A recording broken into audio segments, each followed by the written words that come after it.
રાધે રાધે. શું તમે ક્યારેય વિચાર્યું છે કે તમારા મનને નકારાત્મકતાથી સાચા અર્થમાં કેવી રીતે મુક્ત કરવું અને બ્રહ્મચર્યનું અંતિમ રહસ્ય કેવી રીતે શોધવું? આજે સાંભળી રહેલા તમામ ગુજરાતી પ્રેમીઓનું હાર્દિક સ્વાગત છે. નમસ્કાર. બધાને રાધે રાધે. આજે આપણે શ્રી પ્રેમાનંદજી મહારાજના ગહન ઉપદેશોમાં ઊંડા ઉતરી રહ્યા છીએ. આ વિશેષ સામગ્રી GujaratiTV.com દ્વારા ગર્વથી લાવવામાં આવી છે અને સેવક માધવ જસાપરા દ્વારા તેના પર પ્રકાશ પાડવામાં આવ્યો છે. હા, અને આજના આ સઘન અભ્યાસમાં આપણો મુખ્ય ઉદ્દેશ્ય બહુ સ્પષ્ટ છે. આપણે વિકારોથી મુક્તિ અને બ્રહ્મચર્યના ગૂઢ રહસ્ય પર ધ્યાન કેન્દ્રિત કરવાનું છે. બિલકુલ. સાંભળનારા મિત્રોને હું ખાસ કહીશ કે આ કોઈ સામાન્ય ધાર્મિક ચર્ચા નથી. આ તો ખરા અર્થમાં આપણા અશાંત મનને કાબૂમાં લેવાની એક અત્યંત વ્યાવહારિક માર્ગદર્શિકા છે. સાચી વાત છે. જ્યારે આપણે અધ્યાત્મની વાત કરીએ છીએ ને, ત્યારે ઘણીવાર એવું બને કે તે માત્ર ઊંચા સિદ્ધાંતો કે પુસ્તકોના પાનાઓ સુધી સીમિત રહી જાય છે. હા, એવું જ થાય છે મોટે ભાગે. પણ આજના વિષયની સૌથી મોટી વિશેષતા એ છે કે તેમાં જીવનની કઠોર વાસ્તવિકતાઓ વિશે વાત છે. અને તેની સામે માનવ મનની કેવી પ્રતિક્રિયા હોવી જોઈએ તેનું બહુ સચોટ અને વૈજ્ઞાનિક વિશ્લેષણ છે. આ જ વાત મને સૌથી વધુ આકર્ષિત કરે છે. કારણ કે આ માત્ર સૈદ્ધાંતિક વાતો નથી, પણ વાસ્તવિક જીવનના પ્રશ્નો છે. એક બહુ જ હૃદયસ્પર્શી કિસ્સો સામે આવ્યો છે, જેનાથી આપણે શરૂઆત કરવી જોઈએ. ચોક્કસ. કયો કિસ્સો? રાજેશ સિંહ નામના એક ભક્ત છે. તેઓ હૃદય અને ફેફસાની ગંભીર બીમારીથી પીડિત છે. અરે રે. હા, અને તબીબી વિજ્ઞાને તેમને સ્પષ્ટ કહી દીધું છે કે સમય ઘણો ઓછો છે. હવે તેઓ નિરંતર ભજન કરી રહ્યા છે, પણ છતાં તેમને મૃત્યુનો ભારે ભય સતાવી રહ્યો છે. હા, આ એક એવો ડર છે જેની કલ્પના માત્રથી કોઈ પણ સામાન્ય માણસ હચમચી જાય. બિલકુલ. તો મહારાજશ્રી આ આંતરિક ભયના મૂળ વિશે શું સમજાવે છે? મહારાજશ્રીનો જવાબ છે ને, એ કોઈ માત્ર આશ્વાસન આપવા પૂરતો નથી. તે એક કઠોર સત્ય છે. તેઓ સમજાવે છે કે આ ભૌતિક શરીર મૂળભૂત રીતે જ નાશવંત છે. એટલે કે એનો અંત નિશ્ચિત જ છે. હા, પ્રકૃતિનો અને આ સૃષ્ટિનો નિયમ જ 3 કાર્યો પર ચાલે છે: સૃજન, પાલન અને સંહાર. એટલે જેનું સર્જન થયું છે તેનું પાલન થશે અને અંતે તેનો સંહાર નક્કી જ છે. આ તો એક બ્રહ્માંડીય પ્રક્રિયા છે. બિલકુલ. અને એ ક્યારે કોઈના માટે અટકવાની નથી. અરે, ભગવાન પણ જ્યારે મનુષ્ય સ્વરૂપે આ પૃથ્વી પર આવે છે ને, ત્યારે તેઓ પણ આ જ નિયમનું પાલન કરીને અંતે અંતર્ધાન થાય છે. ચાલો, આને થોડું સમજીએ. એટલે કે જન્મ અને પોષણ જેટલું જ સ્વાભાવિક અને કુદરતી મૃત્યુ પણ છે. બરાબર ને? એકદમ બરાબર. જો હું આ વાતને એક ઉદાહરણથી જોઉં તો આ માનવ શરીર એક ભાડાના મકાન જેવું જ છે. આપણે તેમાં રહીએ છીએ, તેને સજાવીએ છીએ. હા, અને ધીમે ધીમે એવું માની લઈએ છીએ કે આ મકાન આપણું જ છે. સાચી વાત. પણ અંતે તો એ મકાન માલિકનું જ છે ને. જો મકાન માલિક એક દિવસ આવીને નોટિસ આપે કે હવે ઘર ખાલી કરવાનો સમય આવી ગયો છે, તો ડરવાની કે રડવાની કોઈ જરૂર નથી. બિલકુલ નહીં. કારણ કે તે ક્યારેય આપણું કાયમી સરનામું હતું જ નહીં. આ એકદમ સચોટ ઉદાહરણ છે. અને આ જ વાત સમજાવવા મહારાજશ્રી આપણા રાષ્ટ્રના સૈનિકોનું એક ઉત્તમ દૃષ્ટાંત આપે છે. અચ્છા, સૈનિકોનું ઉદાહરણ? હા, જુઓ. સરહદ પર -ડિગ્રી તાપમાનમાં ઊભેલો સૈનિક સારી રીતે જાણે છે કે તેને કોઈપણ ક્ષણે દુશ્મનની ગોળી વાગી શકે છે. વાત તો સાચી છે. તેનું પણ પરિવાર છે, બાળકો છે, માતા-પિતા છે. છતાં તે ભયભીત થઈને થરથર કાંપતો નથી. તે છાતી કાઢીને સંપૂર્ણ ગર્વથી રાષ્ટ્ર માટે પોતાના પ્રાણ ન્યોછાવર કરવા તૈયાર રહે છે. ખરેખર બહુ મોટી વાત છે આ. તો વિચારવા જેવી વાત એ છે કે જો એક સૈનિક માત્ર રાષ્ટ્રપ્રેમ અને ફરજ માટે મૃત્યુનો ડર આટલી હદે છોડી શકતો હોય, તો પછી જેણે પોતાનું સર્વસ્વ પરમાત્માના શરણે મૂકી દીધું છે તે વ્યક્તિ કેમ ડરે છે? પણ તો પછી પ્રશ્ન એ થાય છે કે જ્યારે કોઈ ગંભીર બીમારી આવે ત્યારે અંદરથી જે ગભરામણ થાય છે તે વાસ્તવમાં શું છે? અહીં રસપ્રદ વાત એ છે કે આપણે જેને મૃત્યુનો ડર માનીએ છીએ તે વાસ્તવમાં મૃત્યુનો ડર છે જ નહીં. તો પછી એ શું છે? મહારાજશ્રીના મતે આ ભય અનુકૂળતાના રાગમાંથી જન્મે છે. એક મિનિટ. અનુકૂળતાનો રાગ? આને થોડું વધુ સ્પષ્ટ કરવું પડશે. ચોક્કસ. અનુકૂળતાનો રાગ એટલે આપણી આસપાસની આરામદાયક પરિસ્થિતિઓ પ્રત્યેનો ઊંડો લગાવ. મતલબ કે આપણી સુખ સુવિધાઓ? હા, આપણે અમુક સંબંધો, ભેગી કરેલી સંપત્તિ, બેંક બેલેન્સ અને સૌથી વધુ શરીરની સ્વસ્થતાથી ટેવાઈ ગયા હોઈએ છીએ. આ બધું આપણને અનુકૂળ લાગે છે. હા, એ તો છે જ. જ્યારે આ બધી અનુકૂળતાઓ છીનવાઈ જવાનો સમય આવે છે ત્યારે અંદરથી જે ખાલીપો અનુભવાય છે તે ભયનું સ્વરૂપ ધારણ કરી લે છે. હો. એટલે જ્યાં સુધી આ ભૌતિક સુખ સુવિધાઓ પ્રત્યેનો લગાવ નહીં જાય ત્યાં સુધી પ્રતિકૂળતાનો ભય ક્યારેય નહીં જાય. બિલકુલ. કારણ કે વ્યક્તિ મૃત્યુથી નથી ડરતો, તે પોતાની પાછળ છૂટી રહેલા સંબંધો અને સુવિધાઓના મોહથી ડરે છે. આ વિચાર તો આપણા રોજિંદા જીવનને પણ એક નવા જ દૃષ્ટિકોણથી જોવાની ફરજ પાડે છે. જો આપણે આને આજના આધુનિક જીવન સાથે સરખાવીએ ને તો આ ડર રોજે રોજ અનુભવાય છે. હા, ડગલે ને પગલે. જ્યારે અચાનક નોકરી જવાનો ડર લાગે, શેર બજારમાં રોકાણ ડૂબી જવાનો ડર લાગે, અરે મોબાઈલનું ઇન્ટરનેટ બંધ થઈ જાય ત્યારે જે બેચેની થાય છે તે પણ આ અનુકૂળતાના રાગનું જ નાનું સ્વરૂપ છે. સાચી વાત છે. ભયનું મૂળ પરિસ્થિતિમાં નથી, પણ તે પરિસ્થિતિ સાથેના આપણા લગાવમાં છે. તો જો અનુકૂળતાનો રાગ છોડવો જ હોય તો એ વાસ્તવિક જીવનમાં કેવી રીતે શક્ય બને? કારણ કે આપણે તો 24 કલાક વસ્તુઓ અને સંબંધોથી ઘેરાયેલા છીએ. હા, અને અહીં જ આપણે આજના મુખ્ય વિષય તરફ આવીએ છીએ. સાચું સમર્પણ અને બ્રહ્મચર્યનું ગૂઢ રહસ્ય. હા, મારે એ જ પૂછવું હતું.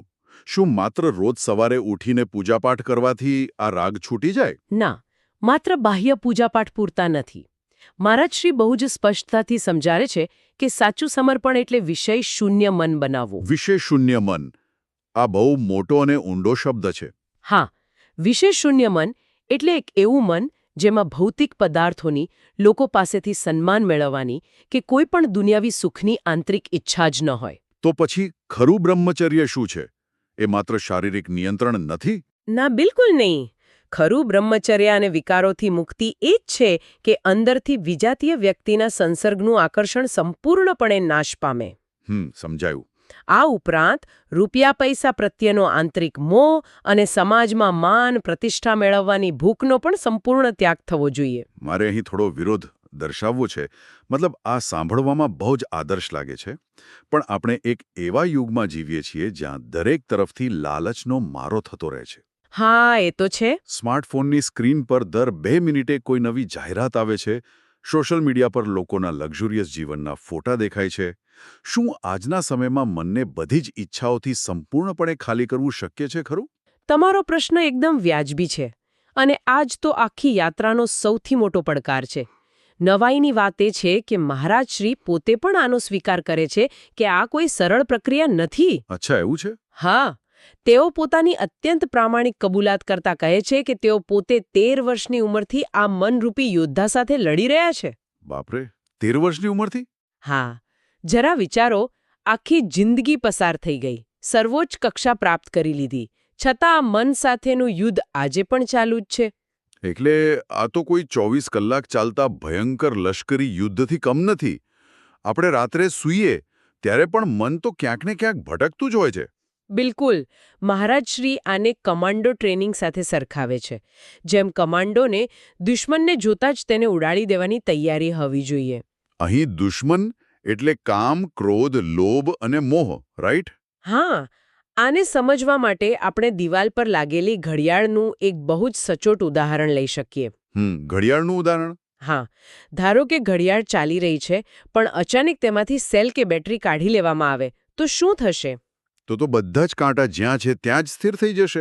બસ આવી જ રીતે મનમાંથી વિષયોરૂપી સેલ તરત જ ખેંચી લેવો પડે છે. પણ વાસ્તવિક જીવનમાં જ્યારે મનમાં કોઈ ખરાબ વિચાર કે ઈચ્છા જાગે ત્યારે આ બેટરી કાઢવી કેવી રીતે?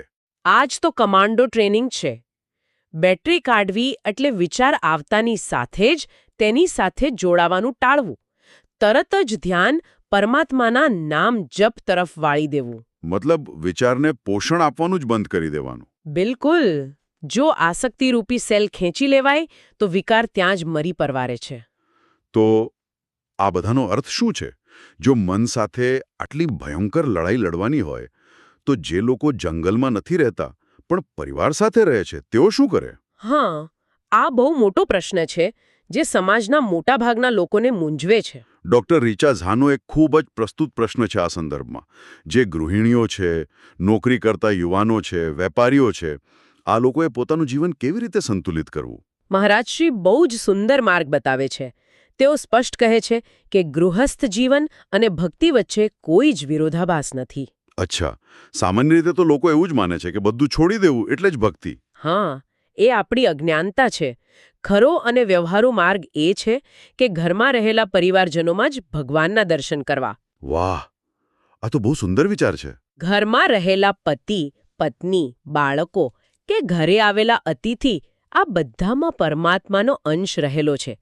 જેમ મંદિરમાં ભગવાનની મૂર્તિ માટે સુંદર વસ્ત્રો અને પ્રસાદ લાવવામાં આવે છે ને, હા, બરાબર, તેમજ પરિવાર માટે સુવિધાઓ ઊભી કરવી એ કોઈ મોહ નથી, પણ તે પરમાત્માની જ એક સેવા છે. અહીં સૌથી રસપ્રદ વાત એ આવે છે કે જો આ દૃષ્ટિકોણથી જોઈએ તો પરિવારની સારસંભાળ માટે ઓફિસે જવું, પૈસા કમાવવા, પરસેવો પાડવો, આ બધું કોઈ સાંસારિક મોહ નથી, પણ એ એક પ્રકારની ભગવાનની પૂજા જ છે.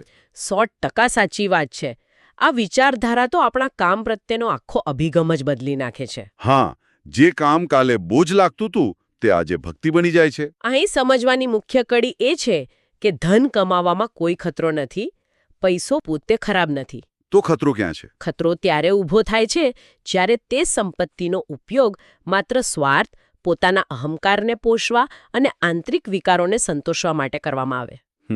એટલે જો લક્ષ્ય પરિવારરૂપી ભગવાનની સેવા કરવાનું હોય તો ધન ક્યારેય બંધન નથી બનતું. બિલકુલ નહીં. ઉલટો તે ભક્તિને વધારે છે. રોજિંદા જીવનમાં સંતુલન જાળવવાનો શ્રેષ્ઠ માર્ગ એ છે કે હાથથી કામ અને મનથી રામ. આ તો ખરેખર બહુ મોટી રાહતની વાત છે. પણ આ આધ્યાત્મિક યાત્રામાં મનની શાંતિ મેળવવાના રસ્તા પર સૌથી મોટી રૂકાવટ કઈ છે? આ યાત્રામાં સૌથી મોટો ખતરો જો કોઈ હોય તો તે છે વૈષ્ણવ અપરાધ. વૈષ્ણવ અપરાધ એટલે શું?